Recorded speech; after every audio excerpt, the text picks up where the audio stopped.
I want to start tonight with a confession. Those are my favorite openings. I have a type, and it took me an embarrassingly long time to see it clearly. Smart, intense, a little broken, someone with edges, someone who carries something heavy and doesn't talk about it much, someone who clearly needs something they won't ask for.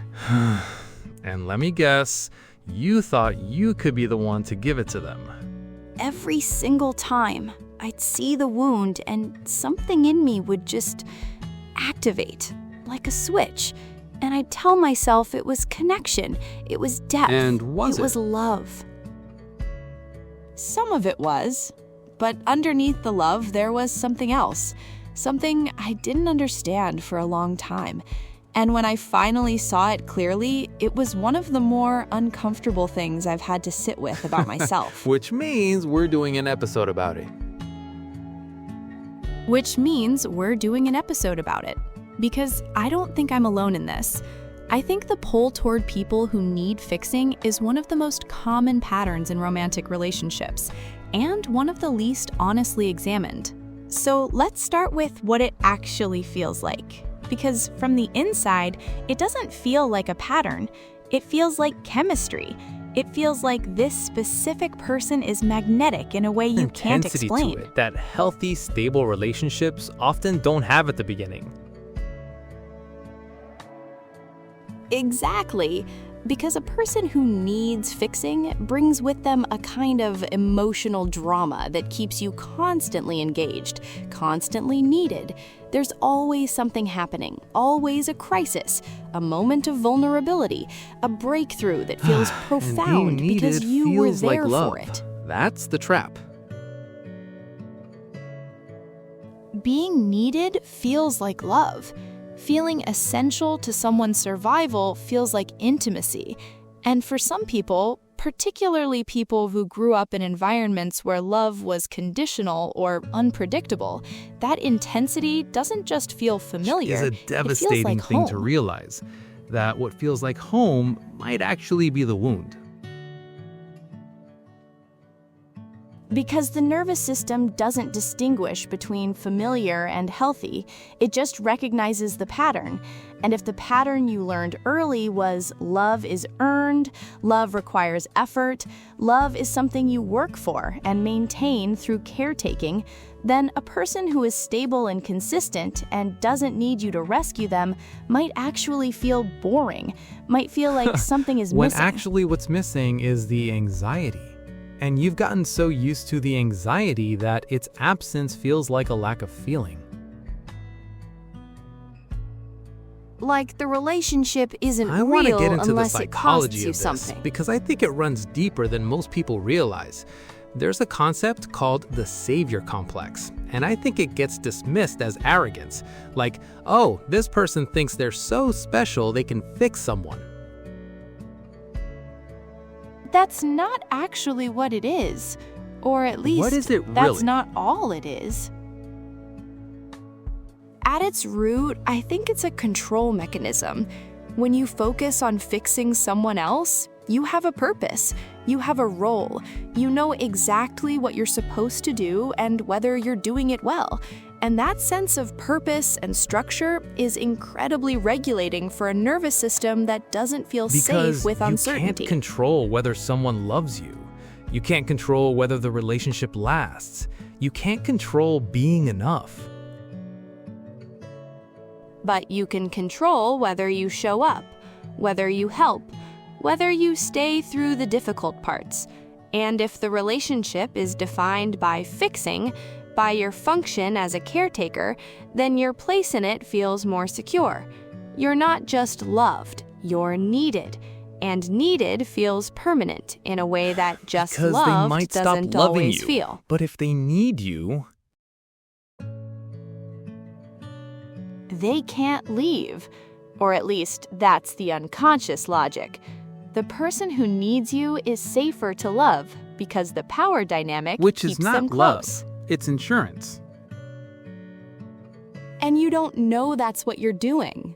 You genuinely believe you're just a caring person, a loving person, someone with a big heart who sees and the maybe best you in are. people. And also, those things can be true at the same time as the pattern being about control and fear rather than genuine connection. There's also the question of what fixing someone else does to the relationship with yourself.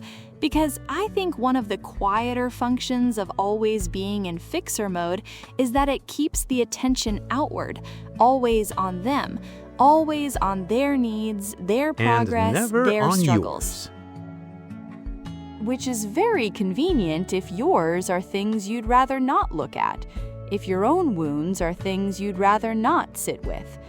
Focusing on someone else's pain is a remarkably effective way of not feeling your own.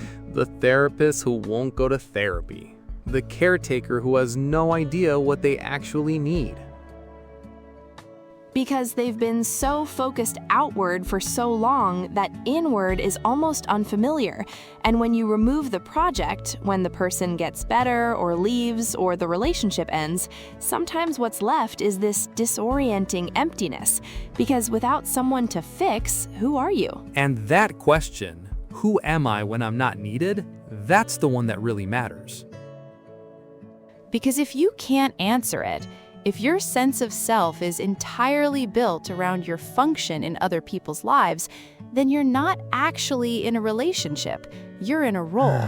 And roles end when the scene does. I want to push back on something though, because I don't think wanting to support someone through difficulty is inherently a pathology. Like, isn't caring about someone's struggles just part of love? Isn't being there for someone when they're struggling what intimacy actually is? Yes, absolutely. There's a version of this that is just love. Staying with someone through hard times, believing in them when they don't believe in themselves. So That's what's real, the difference? and it's beautiful. The difference is whether the struggle is the reason you're attracted or the context within which you love them. Are you attracted to this person who happens to be going through something difficult, or are you attracted to the difficulty itself? Would you still be as drawn to them if they were healed, if they were stable, Question if they is didn't need brutal. you? Because for some people, the honest answer is, I don't know. And for some people, the honest answer is probably less. And that's the information. That's the thing worth Because if the sitting with. attraction depends on their brokenness, what happens when they get better? Either the relationship loses its charge, or, and this is the darker version, You unconsciously sabotage the healing. You create situations that keep them dependent. You become more comfortable with their struggle than with their wholeness, because their wholeness makes you And unnecessary. an unnecessary fixer has to figure out what they actually are. So, what does it look like to actually break this pattern? Because knowing it intellectually and changing it in practice are two especially when the completely pull is different so things. visceral, when the chemistry with a certain kind of person is so immediate and so strong. I think the first thing is learning to notice the specific feeling, that activation, that switch that flips when you encounter someone wounded. Learning to recognize it not as chemistry, but as a signal, not a stop Ask sign yourself, necessarily, but am I a drawn pause. to who this person is, or am I drawn to who they could become with my help? Because those are entirely different loves. One sees the person, the other sees a project. And projects have completion dates. And when the project is done, or when it becomes clear it can't be completed, the love often doesn't survive And it. the person you were trying to fix gets to carry that too. The knowledge that they were loved conditionally, that the love was partly about the wound rather than about them. Which So does its both of own you. kind of damage. And I think the deeper work is the question underneath the pattern. What does being needed give you that you can't give yourself? What does fixing someone else let you avoid looking at? What would it mean to be in a relationship with someone who doesn't need rescuing? And would that feel like enough? Because if it wouldn't, If stability genuinely feels boring, if health genuinely feels like a lack of something, that's not information about what you need in a partner. That's information about what you need to work on in yourself. The relationships worth having are the ones where both people are whole enough to choose each other freely, not out of need, not out of function, not because one of them is the only thing standing between the other and falling apart. Just, I see you. I like who you are. I want to be here. And that kind of love, the kind that doesn't require a wound to survive, is quieter than the other kind, less dramatic, less intense in the way that intensity gets romanticized. But it lasts, and it lets both people grow, instead of keeping one person fixed in the role of broken Both and the people other deserve fixed in the more role than a of role. fixer. Both people deserve to be seen as whole, Especially even then. when they're not quite there yet. If tonight made something click, if you recognized a pattern you've been living inside without quite having words for it, we hope this is the beginning of something.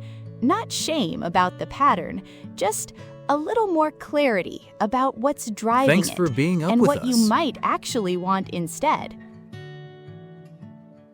3 a.m. Talks. We'll see you next time.